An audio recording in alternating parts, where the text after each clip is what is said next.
Salut et bienvenue sur le podcast S'élever en même temps que son enfant. Je suis Maude, coach certifiée chez Mercredi, mais surtout maman de 3 enfants. Sur ce podcast, je t'aide à conjuguer la bienveillance avec la réalité de ton quotidien de maman. Utiliser ton choix d'une parentalité bienveillante comme un accélérateur de ton propre développement personnel. T'aider à changer de regard sur les situations que tu vis avec ton enfant pour t'en servir, pour grandir et apprendre sur toi. Hey, salut! Bienvenue pour ce nouvel épisode. Aujourd'hui, je te propose de plonger dans un sujet brûlant pour de nombreux parents, de nombreuses mamans. Il s'agit de savoir mieux gérer notre équilibre entre la vie professionnelle et notre vie personnelle. Je pense qu'on est nombreux et nombreuses justement à se sentir très souvent écartelés entre nos ambitions ou nos obligations professionnelles et puis notre rôle de parent, notre rôle de maman.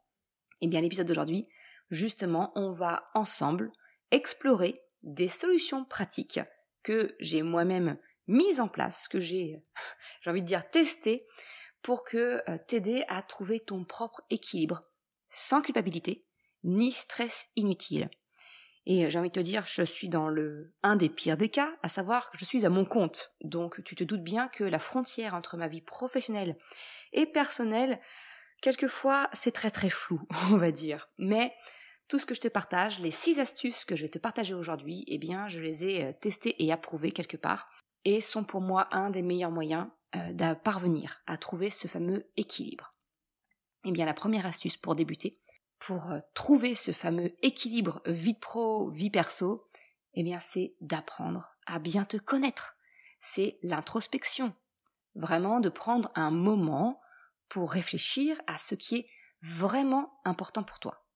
Qu'est-ce qui te rend heureuse? Qu'est-ce qui te rend épanouie? Est-ce que c'est ta vie professionnelle qui te motive le plus? Ou est-ce que c'est le temps passé en famille avec tes enfants? Et j'ai envie de te dire, c'est parfaitement ok si ta priorité, c'est ton travail, c'est ta carrière.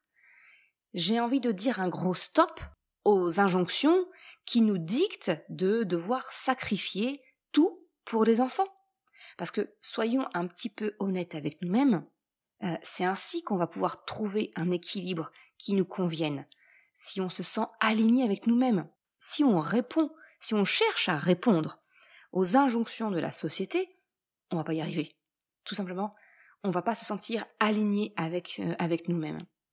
Moi, j'ai envie de te dire qu'un enfant, il sera toujours plus heureux avec une maman qui va décider de faire passer sa carrière avant tout, si elle est alignée avec cette idée. Au lieu d'une maman, qui va peut-être se freiner, qui va gérer sa frustration, qui va se sacrifier pour être avec son enfant, parce que c'est l'image que l'on a et que l'on véhicule d'être une bonne mère. Non, un enfant, il sera nettement plus heureux si sa mère assume pleinement, peut-être de faire passer sa carrière en premier. Voilà. Et tout ça, je vais te le développer, tu vas voir, avec le reste des astuces que je te partage. L'astuce numéro 2, c'est finalement de redéfinir le temps que l'on passe avec notre enfant. Et c'est de se dire qu'il vaut mieux privilégier la qualité plutôt que la quantité pour être justement une bonne maman, entre guillemets, pour notre enfant. Parce qu'en réalité, il y a un fossé immense entre abandonner, entre gros guillemets, attention, son enfant, ne jamais le voir et simplement privilégier sa carrière. C'est pas parce que tu privilégies ta carrière que tu abandonnes ton enfant. Tu vas peut-être accepter effectivement de travailler beaucoup, mais à contrario, passer tes jours de repos et tes vacances en famille, en déconnectant complètement. C'est vraiment ça finalement la notion, la différence fondamentale qu'il existe entre la quantité de temps passé avec notre enfant et la qualité du temps que l'on passe avec lui. Ça, je t'en ai parlé déjà dans l'épisode 23 du podcast. Pourquoi et comment passer du temps de qualité avec ton enfant. Tous les liens, comme d'habitude, sont en description de l'épisode. Alors je sais que tu entends très souvent parler de temps de qualité, mais qu'est-ce que ça signifie vraiment? Alors je te fais un très gros résumé, mais en fait, le temps de qualité avec ton enfant, il ne se mesure pas uniquement à la journée. Tu as le droit de t'investir pleinement dans ton travail, si c'est ton choix, sur des périodes plus longues, mais pour ensuite te décrocher totalement pendant les vacances et être effectivement 100% présente pour ton enfant. L'équilibre de vie pro, vie perso, il se joue sur la durée et non sur un quotidien parfaitement millimétré. L'astuce numéro 3 que je te propose, c'est qu'en réalité, chaque maman, chaque parent a un équilibre de vie pro-perso qui lui est unique. Il n'y a pas un seul équilibre vie pro-perso à trouver. En fait, il y a autant d'équilibres qu'il y a de parents. Il n'y a pas de formule magique pour trouver l'équilibre parfait. Ce qui fonctionne pour moi ne sera peut-être pas adapté à une autre maman, et c'est parfaitement normal. Chaque équilibre est unique, tout comme la vie et nos priorités. C'est pourquoi, je reviens à l'astuce numéro 1, mais c'est pourquoi il est vraiment si important que tu prennes ce temps d'introspection, d'apprendre à te connaître, toi, à savoir quelle est ta priorité, qu'est-ce que tu aimes, qu'est-ce que tu veux faire. Prendre le temps de définir ce qui est nécessaire pour toi et ta famille, sans te comparer aux autres, c'est le premier pas vers cet équilibre que tu cherches tant. L'équilibre de vie pro et perso, c'est pas une recette de gâteau qui se partage. C'est une espèce de tambouille maison, je dirais, propre à chacun, et pour un moment de vie donné. Ce que je veux dire par là, c'est que si tu décides de faire passer ta carrière à un moment donné, ce sera peut-être pas tout le temps le cas dans ta vie. Peut-être que c'est pendant un laps de temps, et puis qu'ensuite tu vas changer tes priorités, et c'est ok. En prendre conscience, ça peut ainsi t'aider à voir les choses sous un autre angle. Tu sais bien que j'aime bien voir les choses sous un autre angle. Et ça permet surtout, à mon sens, de te lâcher un peu la grappe, tout simplement. L'astuce numéro 4 que je te propose, c'est de trouver les rituels qui seront au service de ton équilibre de vie pro-perso. Tout comme pour les enfants, les rituels, ce sont des facilitateurs du quotidien, et donc de ce fameux équilibre que l'on recherche tant. Les rituels, cela peut être des petites habitudes de vie, prises pour faciliter notre coupure du professionnel dans le perso et inversement. Ça peut être des habitudes de vie qui vont venir renforcer des moments de qualité en famille, des moments avec ton enfant. Si je suis un peu plus concrète et te partage ce que moi, j'essaye de mettre en place dans ma famille, avec plus ou moins de succès et plus ou moins de régularité, faut être bien honnête, hein. Par exemple, chez nous, il n'y a pas d'écran à table. Alors, ça c'est une certitude, il n'y a jamais la télé allumée quand on est à table. Il n'y a pas d'écran, il n'y a pas, voilà. L'autre point un peu plus sensible, où on est un peu moins, régulier avec mon mari, c'est pas de téléphone à table. Donc on le pose en rentrant dans la cuisine, on mange dans notre cuisine, on le pose sur le meuble, on n'y revient pas. Alors effectivement, quand on a des enfants, on a une discussion haute, ça nous arrive de le reprendre, mais d'une manière générale, il n'y a pas de téléphone ni de télé dans la pièce où on mange, sur la table. Voilà, ça c'est clair.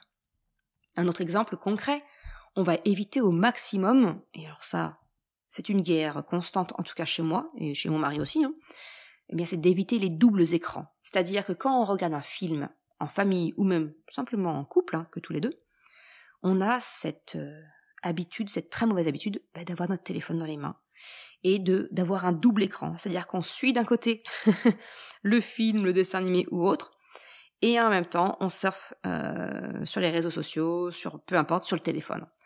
Alors ça, pour gaspiller l'attention, pour apprendre à gaspiller son attention, il n'y a rien de mieux. Donc maintenant que j'en ai pris conscience, on essaye autant que possible le double écran. En plus, c'est un très mauvais exemple qu'on donne aux enfants. Voilà. Un autre exemple, c'est j'essaye autant que possible quand je suis avec mes enfants, quand je parle avec mes enfants, quand je fais quelque chose avec eux d'une manière générale, j'essaye de poser mon téléphone. Parce qu'on est trop facilement, tu sais, en train de les écouter d'une demi-oreille, et puis en train de scroller, en train de rechercher, en train de faire ce qu'on veut faire sur notre téléphone, sur la tablette, sur l'ordinateur ou autre. Non. C'est d'essayer de dédier l'attention à 100% quand on la donne. Voilà. Il n'y a rien de plus précieux que notre temps.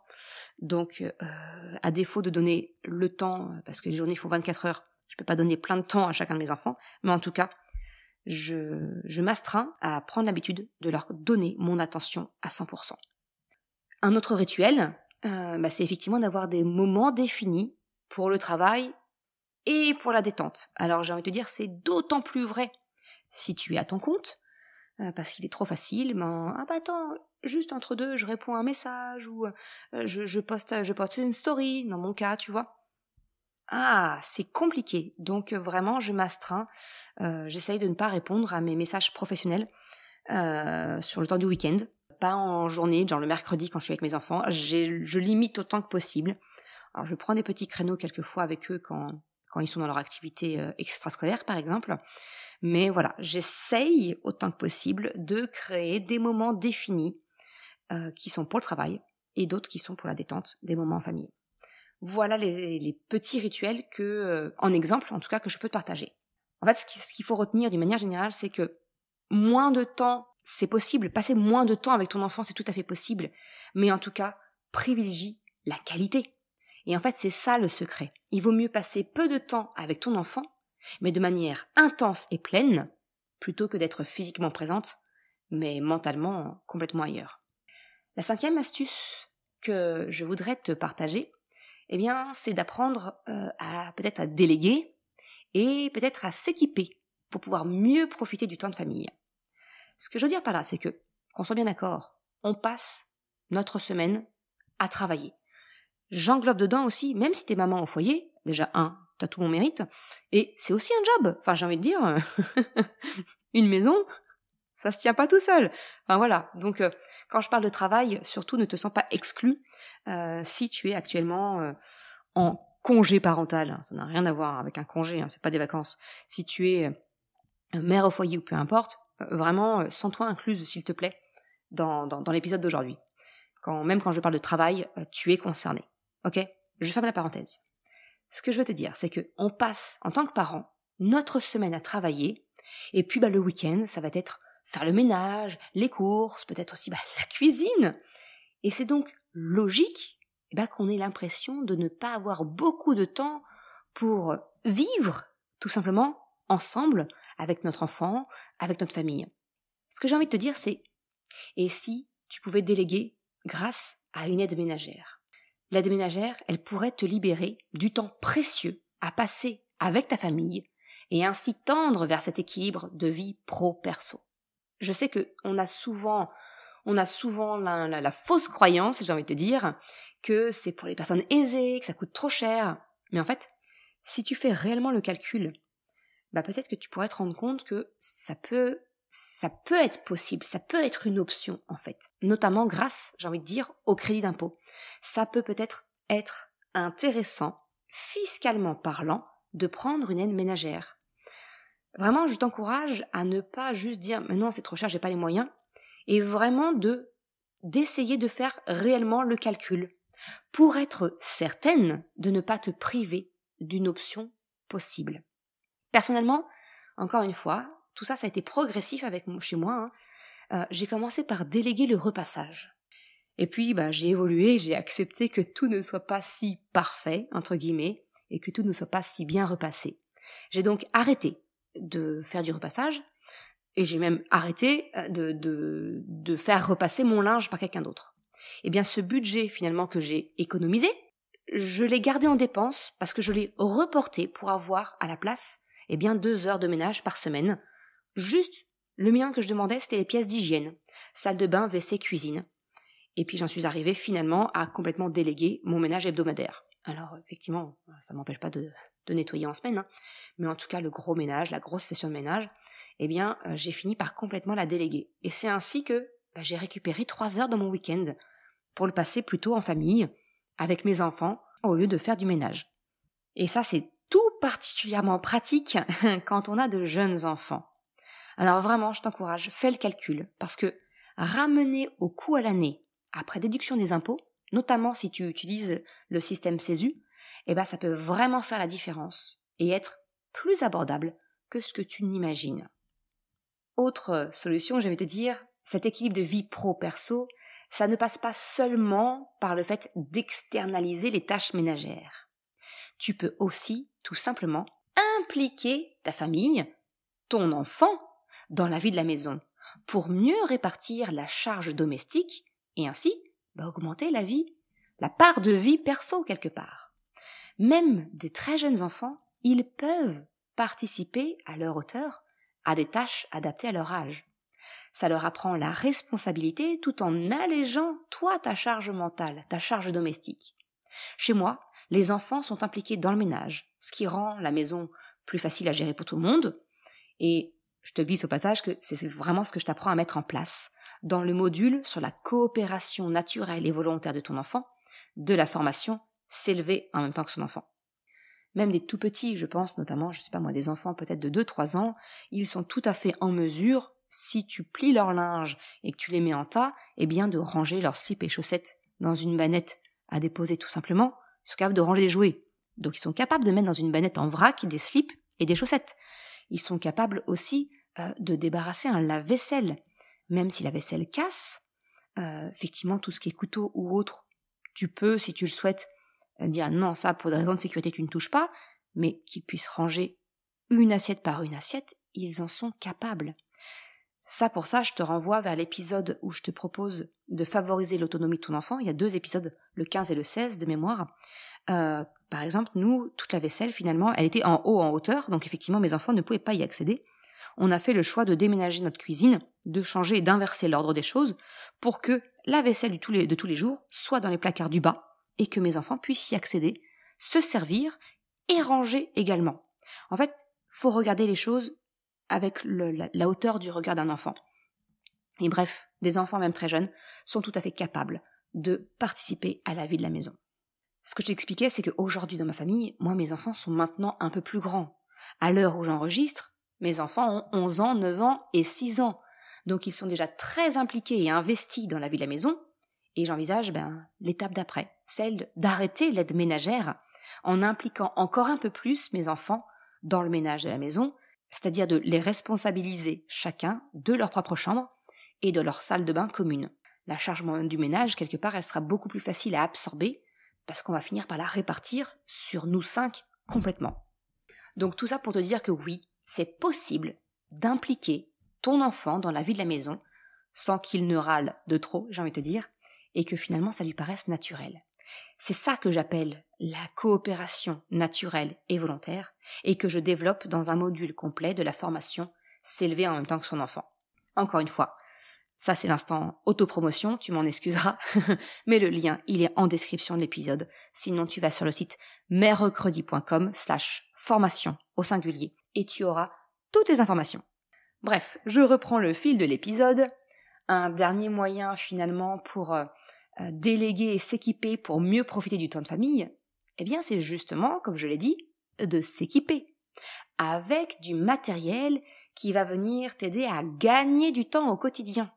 Vraiment, avoir du bon matériel, ça peut te faciliter grandement le quotidien et ainsi te permettre de tendre plus facilement vers un meilleur équilibre de vie pro et perso.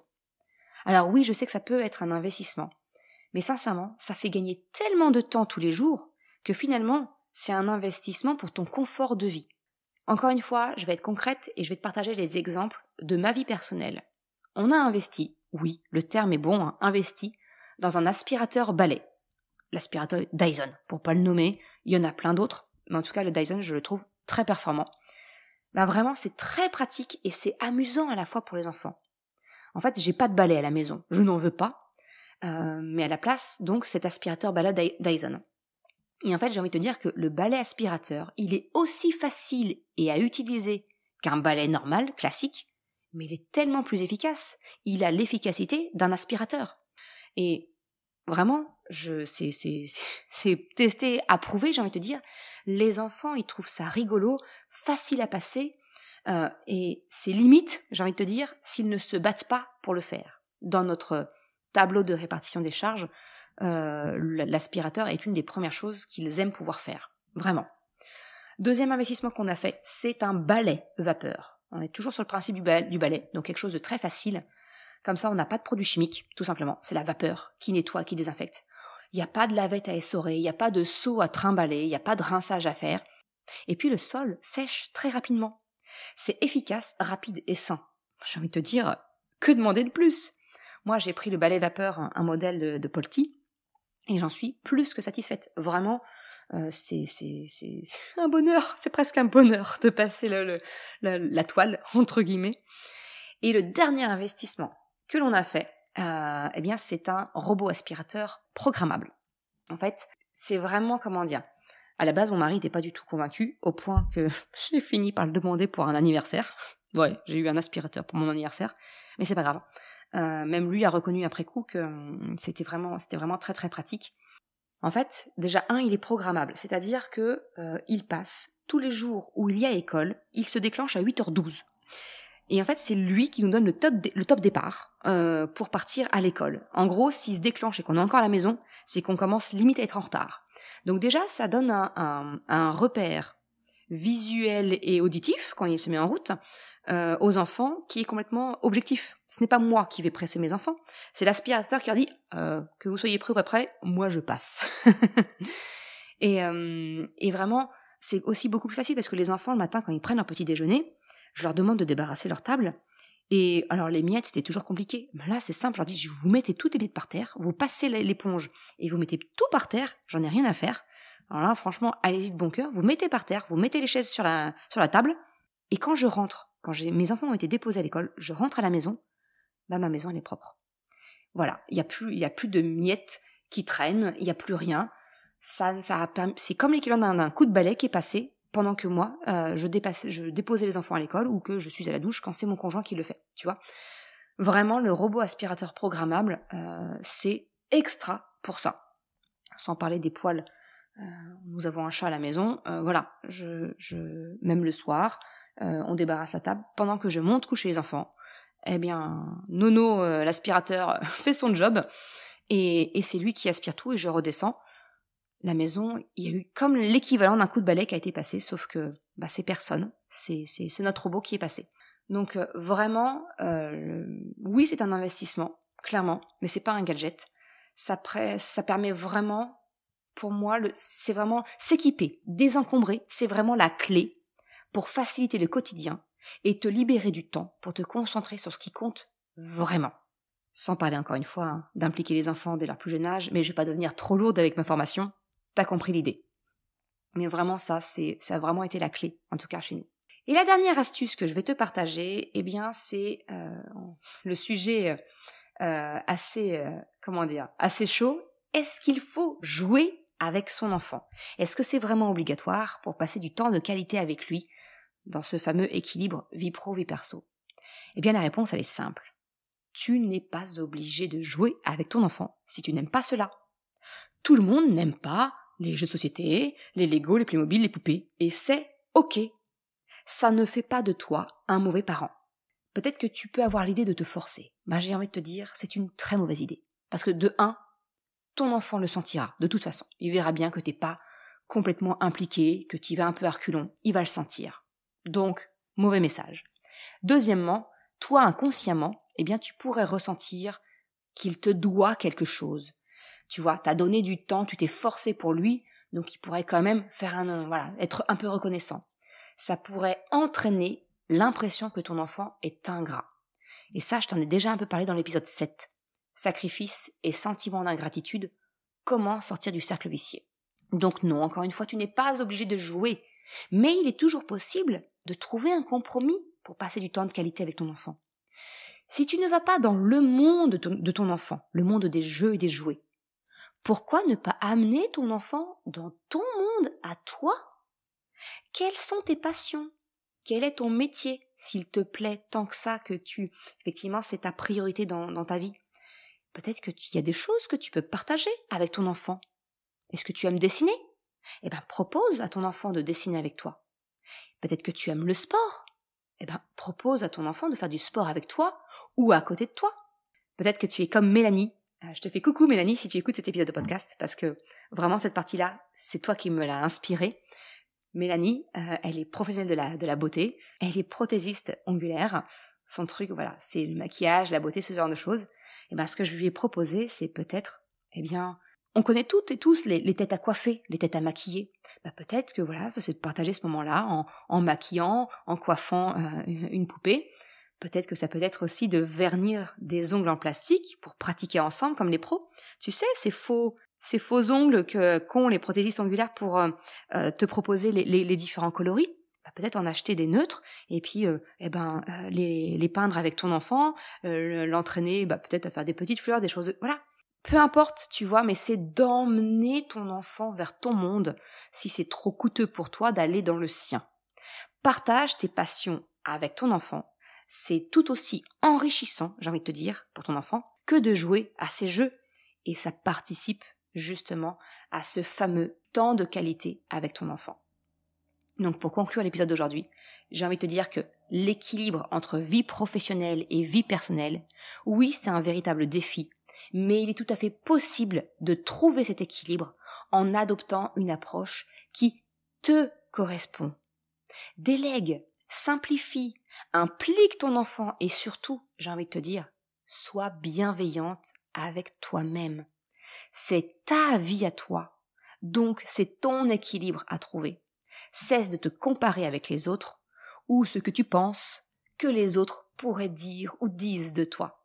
Voilà ce que je voulais te partager aujourd'hui. J'espère que ça te donne quelques pistes. En tout cas, je t'ai partagé celles que moi j'ai exploitées et qui me permettent aujourd'hui d'arriver à un équilibre qui me convient et qui convient à mes enfants. Je te remercie d'avoir écouté cet épisode jusqu'à la fin.